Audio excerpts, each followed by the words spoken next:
How many of you have gone on Facebook or Instagram to scroll through a few posts and then realize 2 hours later that you've been sucked into the vortex that is social media?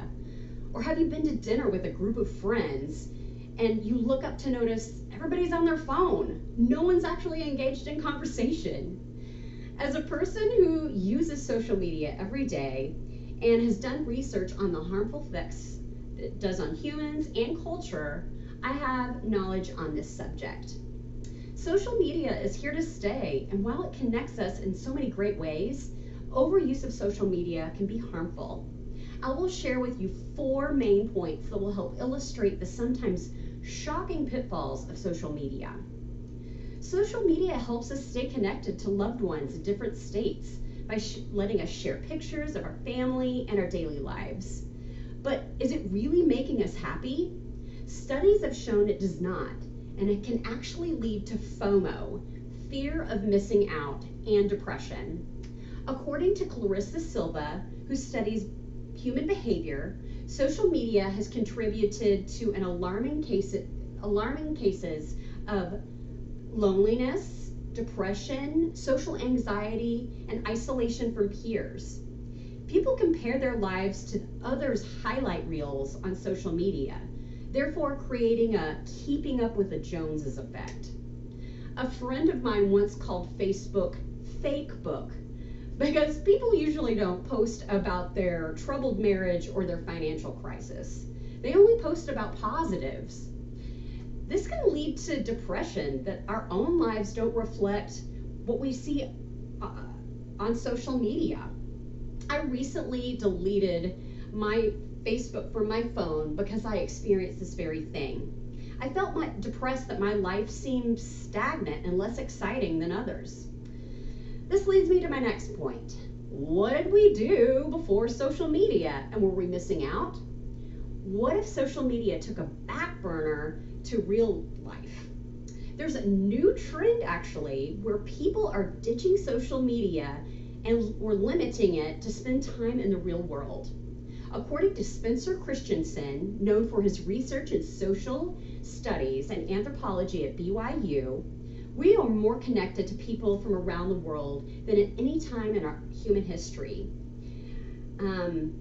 which would suggest we are happier. However, his research concludes that we are not.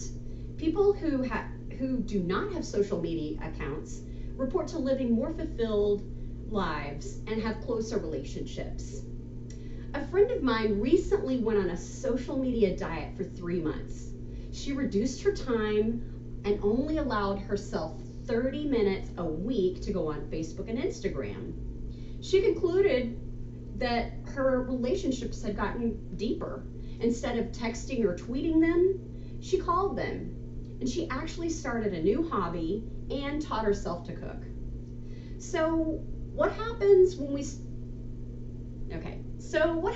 spend countless hours in front of the screen or our phones? Are we being affected mentally? That brings me to my third point. Recent studies have shown that humans are being affected both cognitively and physically by social media and internet use. According to World Psychiatry and their extensive research on the subject, it has been noted that online use can actually cause changes in our brain function, mental decline, and brain atrophy may result in overuse of screen time. Internet addiction can also have a negative effect on our sleep cycle, leading to sleep disorders. Heavy internet use has actually been attributed to insomnia. According to Dr. Cross, who specializes in pediatric behavior and development, children who spent more than 2 hours a day on social media scored lower on language tests.